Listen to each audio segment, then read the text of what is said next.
Anti Corruption Film Festival ditujukan untuk meningkatkan pemahaman dan peran serta masyarakat dalam upaya pencegahan korupsi melalui media film.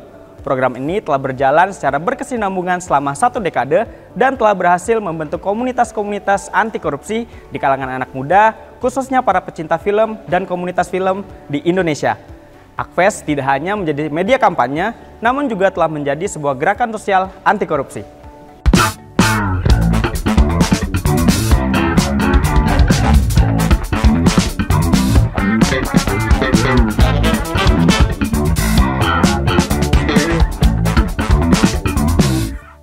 Halo kawan aksi, dalam rangka 1 dekade Anti Corruption Film Festival atau Akves, kita mau mengulik-ulik lebih jauh nih terkait dengan apa saja sih yang sudah ada atau sudah terjadi selama 1 dekade Akves. Sudah hadir di sebelah saya Mas Amir Arif, Direktur Sosialisasi dan Kampanye Anti Korupsi KPK. Mas Amir, apa kabar? Kabar baik, alhamdulillah. Selamat pagi kawan aksi semuanya. Oke, Mas Amir, bagaimana nih perasaannya menjelang ataupun 1 dekade Anti Corruption Film Festival? Anti Corruption Film Festival tidak terasa sudah 10 tahun, sejak tahun 2013 kita mulai lakukan, dan ini menjadi sejarah buat kita. Ini adalah film festival yang paling lama, paling tua dimiliki oleh instansi pemerintah. Pemerintah ya, oke. Dan jadi ini adalah satu reputasi yang baik kita bangun bertahun-tahun. Kita bangun dan jadikan Anti Corruption Film Festival ini jadi laboratorium komunitas sinias film di seluruh Indonesia. Ini adalah momen yang ditunggu-tunggu tiap tahun oleh para sinias film di seluruh Indonesia, para pencinta film, bagaimana mereka menuangkan ide dan gagasan dan keresahan mereka tentang korupsi dituangkan menjadi satu karya film yang selalu menarik dan ditunggu-tunggu. Ya. Oke, Mas Amir, sebenarnya apa sih upaya yang ingin ataupun pesan yang ingin disampaikan KPK melalui Anti Corruption Film Festival ini kepada masyarakat ataupun kepada orang di luar instansi kita? Ya, kita menyadari manusia itu sebenarnya adalah makhluk visual. Manusia itu sangat suka dengan gambar, dengan warna-warna yang terang, dengan seni-seni pertunjukan yang menarik. Karena naluriahnya manusia itu, jadi kita percaya bahwa kalau ingin menggugah emosi manusia, menggugah ketertarikan manusia, memang harus dengan seni, khususnya seni audiovisual, yaitu seni film.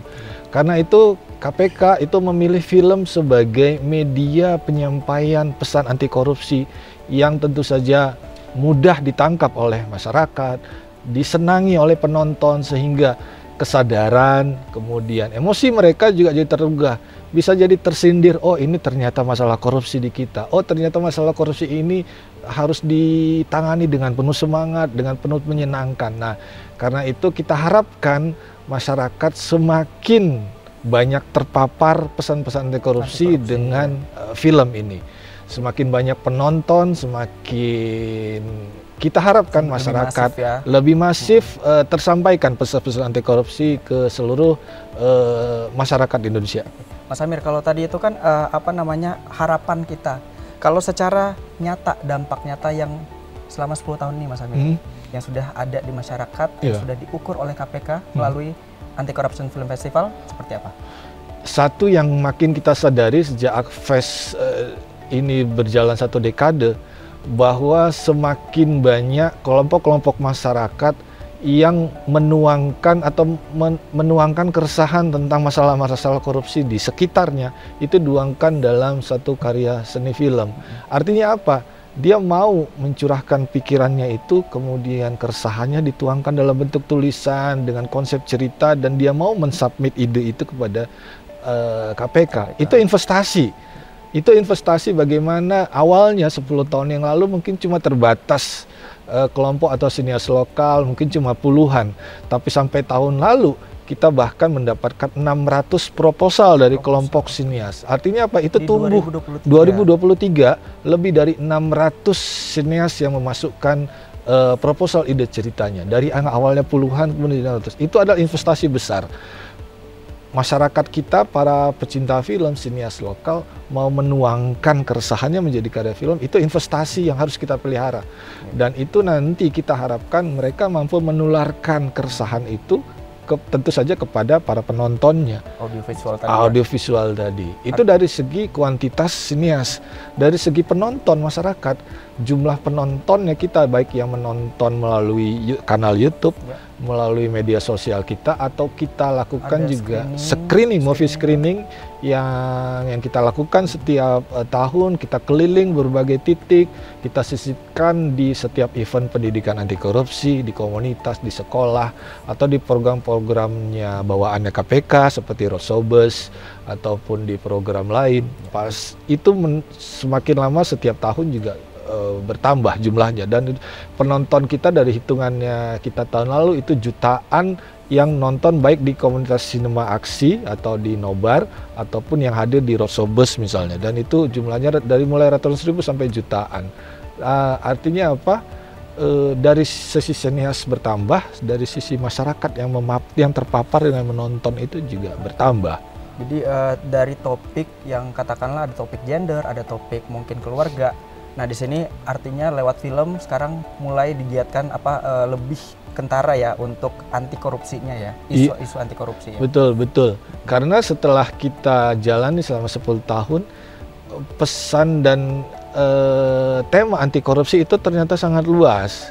Jadi mungkin kata korupsi itu mungkin kesannya kaku, tapi begitu dielaborasi bahwa pesan-pesan integritas itu tidak hanya tentang korupsi saja, tentang keresahan, tentang kejujuran di level masyarakat, kepedulian, caring terhadap sekitar, isu sosial, isu tentang tanggung jawab terhadap komunitas, terhadap keluarga, itu juga jadi tema-tema anti korupsi. Ya. Ternyata isu anti korupsi itu sedekat itu sedekat itu dengan kehidupan sehari-hari dan dimensinya luas. Ya.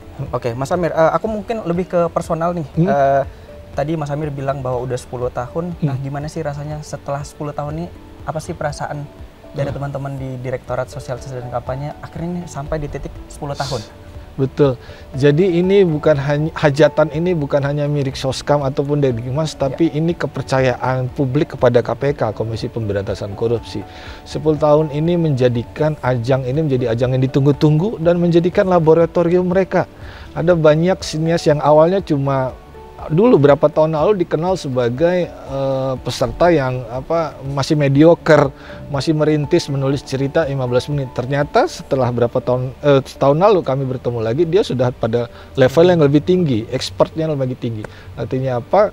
Ini jadi laboratorium mereka, menjadikan mereka jadi sinias yang lebih profesional. Bisa jadi kita akan mendapatkan sinias yang level nasional, level profesional di kemudian hari, berawal dari Akves. Dan ini luar biasa sih menurut saya. Keren banget ya. Keren. Oke, Mas Amir, tadi itu mungkin satu, bahwa KPK akhirnya bisa menciptakan para sinias-sinias yang peduli dengan isu anti korupsi. Betul. Mungkin ada hal lainnya, pencapaian ya. Kita ngobrol tentang pencapaian yang sudah dicapai oleh KPK dalam 1 dekade ini. Kalau tadi mungkin siniasnya, ada hal lain mungkin?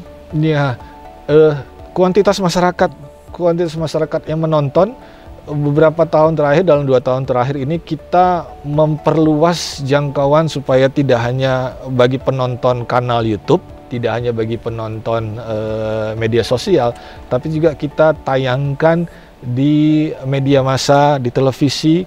Ada beberapa mitra televisi kita yang menayangkan di jam tayang nasional, termasuk juga kami mengapresiasi mitra BUMN yang menayangkan film anti korupsi di pesawat, yaitu Garuda Indonesia, termasuk juga PT KAI yang menayangkan film anti korupsi di kereta api, juga dengan Angkasa Pura yang menayangkan film anti korupsi di bandara-bandara. Itu mitra strategis yang semakin hari gitu kita sadari antusiasme dan komitmen para mitra ini juga makin kuat. Karena kita tidak bisa menayangkan sendiri, kita tidak bisa memasarkan atau menyampaikan pesan anti korupsi melalui film ini cuma sendirian. Kita perlu mitra-mitra, baik media, BUMN, dan para stakeholder lain. Oke. Nah itu tadi kita capaian-capaian. Nah kemudian kalau kita flashback dari awal lagi, bagaimana sih sebenarnya kompetisi film ini, Akves ini berevolusi atau berubah gitu Pak Amir. Kemudian apa sih sebenarnya tantangan-tantangan yang kemudian dihadapi oleh teman-teman di KPK terkait dengan Akves? Benar.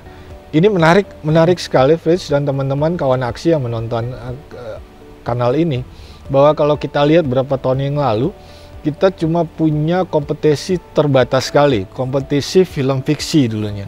Lalu kemudian ada kompetisi film dokumenter. Dalam perkembangannya kita bikin variasi-variasi inovasi. Lalu kalau tahun lalu ada beberapa tahun terakhir ada kompetisi ide cerita di mana produksinya kita bantu, kita subsidi dana produksinya dengan kita mentoring, kita sediakan para sinias profesional menjadi pelatih mereka. Jadi mentor mereka, sutradara, produser, ngasih arahan kepada mereka bagaimana cara nyusun sinematografi yang hebat, yang menarik, bikin layar lebih terang, lightingnya juga diarahin gitu. Terus tulang punggungnya film adalah cerita itu dibangun dengan kuat, itu dibantu oleh mentoring kita. Lalu kemudian tahun ini kita punya inovasi lagi, tidak hanya kompetisi ide cerita dan kompetisi film fiksi, tapi kita bikin lagi variasi-variasi baru. Jadi Sinema Kawan Aksi ikuti terus, nanti Akfest di tahun 2024 ini ada banyak variasi. Ada 3 tambahan kompetisi yang kita bikin. 1, kompetisi rematch dari ide cerita tahun lalu, para sinias kawan aksi yang sudah mensubmit tahun lalu yang belum beruntung. Yang belum beruntung tahun lalu, tahun ini rematch. Rematch kita pilih, kita kurasi ide cerita yang potensial, kita kasih mentor, ayo kita kuatin ceritanya, yang lemah mana kita bantu. Tetap kita subsidi. Ada 3 besar nanti kita pilih untuk rematch, kita subsidi. Menarik sekali, jadi kawan aksi yang tahun lalu belum berhasil, jangan patah semangat, kita kurasi lagi tahun ini, nanti kita undang untuk kita mentoring. Terus kompetisi yang baru lagi tahun ini adalah kompetisi film vertikal, film pendek buat sosial media, buat Instagram atau TikTok. Nah itu nanti para kawan aksi, para remaja biasanya atau siapapun kelompok masyarakat yang generasi Z biasanya. Generasi Z ya. Yang mungkin lebih menarik bikin konten 30 detik daripada bikin film 15 menit ya. 15 menit kan sulit bikinnya. Bikin yang 30 detik atau 60 detik film vertikal, ayo submit. Ya. Dan itu pasti kita pilih yang terbaik dan kita juga berikan apresiasi. Kemudian yang ketiga adalah kompetisi sinema aksi atau screening. Komunitas masyarakat umum dan komunitas pelajar kita ajak untuk membuat nobar-nobar. Mana nobar yang menarik, nobar yang semarak, yang unik, itu kita pilih. Nanti kita berikan apresiasi juga. Jadi kawan aksi yang punya komunitas di daerah atau pelajar SMA, kampus gitu, bikin sinema aksi nobar di kampus, di sekolah, nanti laporkan kepada kami berikan apresiasi. Jadi tahun ini banyak inovasi. Oke, informasinya bisa kita akses di www.akfest.com dan juga di Instagram ACLC. Oke, Pak Amir, kita lanjutkan. Nah, kalau untuk perbedaan tema dan materi di tahun 2024 jika dibandingkan dengan tahun-tahun sebelumnya, apa tuh? Baik, Fris, teman-teman kawan aksi, temanya yang paling umum tentu saja harus relate dengan pesan-pesan anti korupsi dan integritas. Ada 9 nilai integritas: Jumat bersepeda kakak, jujur, mandiri, tanggung jawab, berani, sederhana, peduli, disiplin, adil, kerja keras.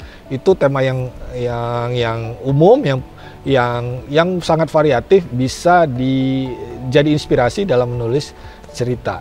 Selain tema umum anti korupsi, tahun ini juga masih di tahun politik, tahun 2024, kita juga tetap nanti bulan November kita pilkada, kita juga pasti mengajak para sinias, para pencipta film, kalau menemukan keresahan tentang korupsi di sektor politik, di sektor bagaimana pemilu dan demokrasi, kita jangan sungkan-sungkan, tuangkan keresahan itu, diangkat jadi tema film di Akfest ini. Jadi temanya tema besar anti korupsi dan tema khususnya tetap di keresahan di sektor politik. Oke, Mas Amir, kemudian apa sih kriteria utama yang digunakan untuk menilai film-film yang diajukan para peserta Akfest di 2024 ini? Baik. Kasih bocoran dikit mungkin. Mesti di-spill ya, mesti di-spill.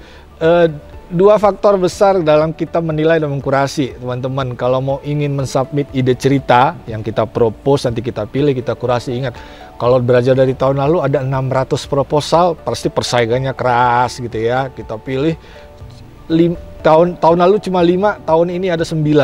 Kita pilih 9 dari 600 tadi. Misalnya kalau 600 pasti berat. Tapi ada 2 hal yang kita nilai paling utama jadi faktor keberhasilan. Pertama dari sektor teknis, kemampuan sinias menyusun cerita, kemudian merangkainya dalam sinopsis, bagaimana storyline-nya yang baik, kemudian mempropos tim yang dia miliki, tentu saja itu kita menilai bagaimana kompetensi teman-teman para sinias aksi, grade-nya seperti apa. Tentu saja semakin baik grade-nya yang dimiliki, itu jadi modal juga untuk menghasilkan film yang potensial untuk baik. Jadi bintang filmnya juga atau lebih kepada cerita dan timnya sendiri. Lalu tim kemudian tim berarti. produksinya, dan tentu saja tulang punggung dari film adalah storyline, cerita. Nah, itu yang paling penting, kompetensi teknis, hal teknis. Yang kedua adalah relate atau hubungannya dengan tema. Film memang tetap harus jangan keluar dari temanya kita tentang anti korupsi dan integritas. Jadi dua hal itu, ingat, kompetensi teknis, hal-hal teknis, dan kedua adalah relasinya dengan tema. Oke. Nah, itu tadi kawan aksi, ada spill tipis-tipis dari Mas Amir yang mungkin bisa diikuti jika teman-teman ingin bergabung di kompetisi tahun ini. Nah, Mas Amir, mungkin closing statement, apa sih pesan yang ingin disampaikan kepada kawan aksi, kepada yang menonton program ini, baik itu yang nantinya mereka akan sebagai peserta, kemudian kepada juri juga mungkin nantinya untuk kompetisi film ini setelah 10 tahun nih kita berjalan, kira-kira ada pesan tertentu nggak dari Mas Amir? Kawan aksi, para pecinta film, para kawan pecinta pesan-pesan anti korupsi, mari berkontribusi di Akfest tahun 2024. Let's join us. Mari semarakkan kompetisi ini, berpartisipasi dalam kompetisi ini. Setiap ada gagasan atau ide cerita, jangan sungkan-sungkan untuk mensubmit ide cerita tersebut, atau mengajak komunitas lingkungan sekitar kamu untuk sama-sama nonton bareng. Ingat, karena kompetisi tahun ini tidak hanya tentang membuat film, tapi juga berkumpul nonton bareng. Jadi mari sama-sama kita memasarkan pesan-pesan anti korupsi ini dengan cara menyenangkan, dengan cara membuat film atau cara nonton bareng buat film. Mari kita ajak seluruh teman-teman sekitar kita paham bahwa menyadarkan pesan anti korupsi bisa semenyenangkan ini. Mari bersama-sama sukseskan Akfest tahun 2024. Satu dekade berantas korupsi melalui seni. Oke kawan aksi, itu tadi bincang kita bersama Direktur Sosialisasi dan Kampanye Anti Korupsi KPK, Mas Amir Arif. Jangan lupa untuk kawan aksi selalu mengikuti update di Instagram ACLC dan juga akses di www.akfest.com. Kita ketemu di bincang KPK selanjutnya. Salam anti korupsi. Salam anti korupsi. Anti Corruption Film Festival ditujukan untuk meningkatkan pemahaman dan peran serta masyarakat dalam upaya pencegahan korupsi melalui media film. Program ini telah berjalan secara berkesinambungan selama 1 dekade dan telah berhasil membentuk komunitas-komunitas anti korupsi di kalangan anak muda, khususnya para pecinta film dan komunitas film di Indonesia. Akfest tidak hanya menjadi media kampanye, namun juga telah menjadi sebuah gerakan sosial anti korupsi.